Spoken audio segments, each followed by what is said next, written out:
அன்பார்ந்த தோழர்களுக்கு வணக்கம். நேற்று காவல்துறை ஆணையர் அலுவலகத்தில் சென்று அனுமதி வாங்கி அதை பதிவாக போட்டிருந்தோம். ஒரு சில நண்பர்கள் கேட்குறாங்க, சார் இது ஒரு நாள் போராட்டமா தொடர் போராட்டமா?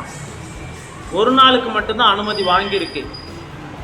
காவல்துறை சார்பாக தொடர் போராட்டத்திற்கு அனுமதி தர அதிகாரம் இல்லையாம். நீதிமன்றத்தில் சென்றுதான் தொடர் போராட்டத்திற்கு அனுமதி வாங்க வேண்டும் என்று கோருகிறார்கள். ஆனால் அதற்கு நமக்கு இப்பொழுதைக்கு நேரம் இல்லை. அதனால் ஒரு நாள் போராட்டத்துக்கு தான் அனுமதி வாங்கப்பட்டுள்ளது.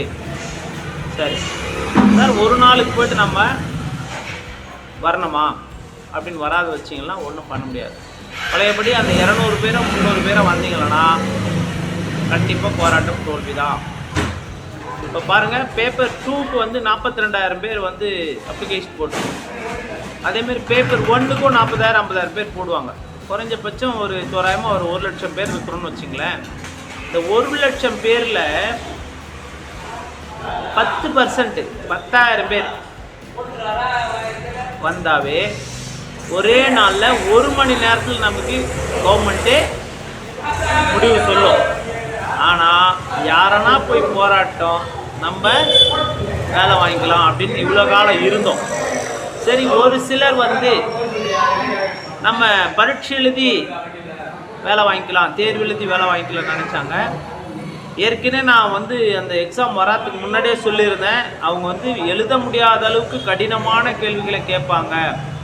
2019 டெட்டில் கேட்ட மாதிரி அவங்களுக்கு தேவை அதிக பேர் பாஸ் பண்ணக்கூடாது. அவங்க போட பேர 2,000 பேர் மட்டுமே பாஸ் பண்ணணும். அதுக்கு ஏற்ற மாதிரி கொஸ்டின் பேப்பரை வைப்பாங்க.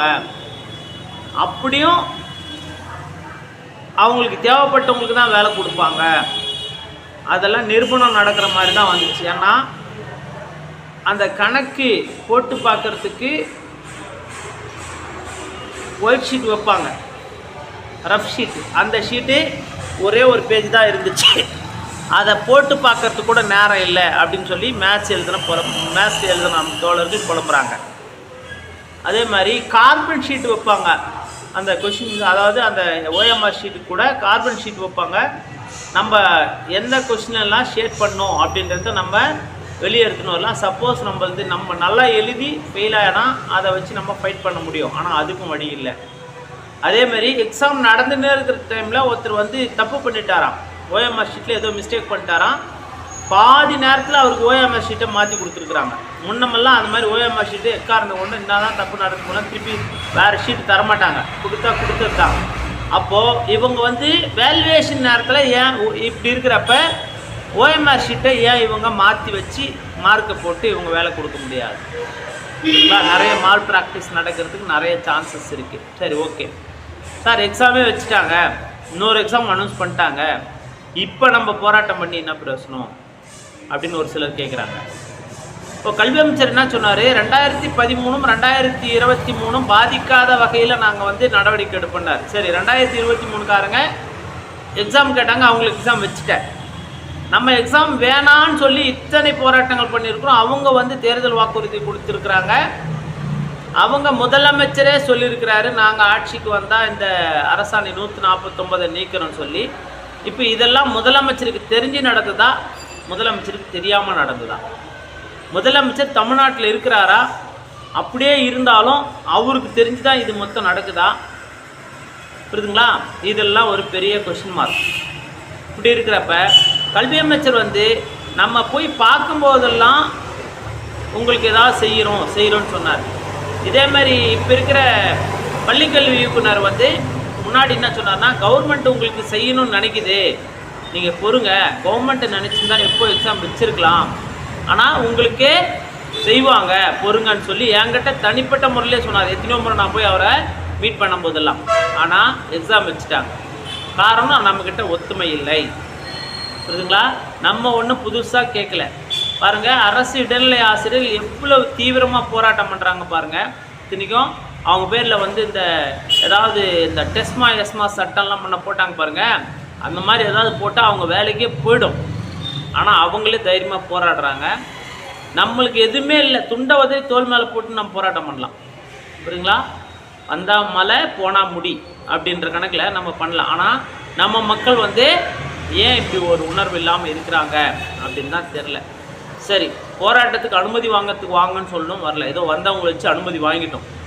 அதேமாரி போராட்டம் பண்ணுறப்ப நாங்கள் வந்துடுவோம் நிறைய பேர் சொல்லியிருக்கிறீங்க. ஆனால் நேற்றுலேருந்து பார்க்குறேன் நான் குழுவை, கிட்டத்தட்ட ஒரு 100 பேரை எட்டுச்சா பதிவு அப்படின்னு பார்த்தா தெரில, கம்மி தான்.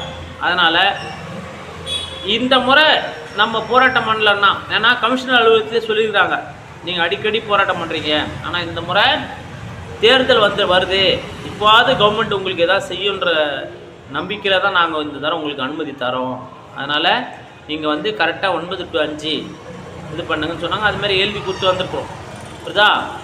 இதுக்காக போனோமான்னு நினைக்காதீங்க. ஒரே 1 மணி நேரம் நம்ம கூடுனா கூட, பெருமளவில் கூட்டம் கூடுனா நம்ம கவர்மெண்ட்டு திரும்பி பார்க்கும். இது தேர்தல் நேரம். அப்படியே அவங்க திரும்ப பார்க்கலன்னா எதிர்கட்சிகள் நமக்கு ஆதரவு கொடுக்கும், அவங்க கேள்வி கேட்பாங்க. சரிங்களா? அதனால தான் இந்த தருணத்தில் ஒரு போராட்டம் எடுக்கிறோம். இவ்வளவு போராட்டம் நம்ம தோல்வி அடைஞ்சதுக்கான காரணம், நம்ம வந்து இருக்கிற கூட்டத்தில் 1% கூட போராட்டத்துக்கு வந்ததில்லை இது வரைக்கும் முழுசா. நம்ம சொல்லுவோம் 1000 பேர் வந்தோம், 2000 பேர், ஆனால் எனக்கு தெரிஞ்சு 1000 பேர் கிராஸ் ஆனதா சரித்திரம் இல்லை. ஏற்கனவே பரீட்சை எழுதுறவங்களும் சரி, எழுத போகிறவங்களும் சரி, உங்களை யாரும் பரீட்சை எழுதாதீங்க படிக்காதீங்களான்னு சொல்லலை. நம்ம உரிமை நம்ம கைவிட்டு போகுது. கஷ்டப்பட்டு பரீட்சை எழுதி மார்க் எடுக்கிறோம். ஆனால் 1 மார்க் 2 மார்க்கில் நம்மளுடைய வாய்ப்பு தவற போட்டு அடுத்தவங்க அதை தட்டின்னு போனாங்கன்னா நம்ம திருப்பி இதே மாதிரி வெளியில் தான் நிற்கணும்.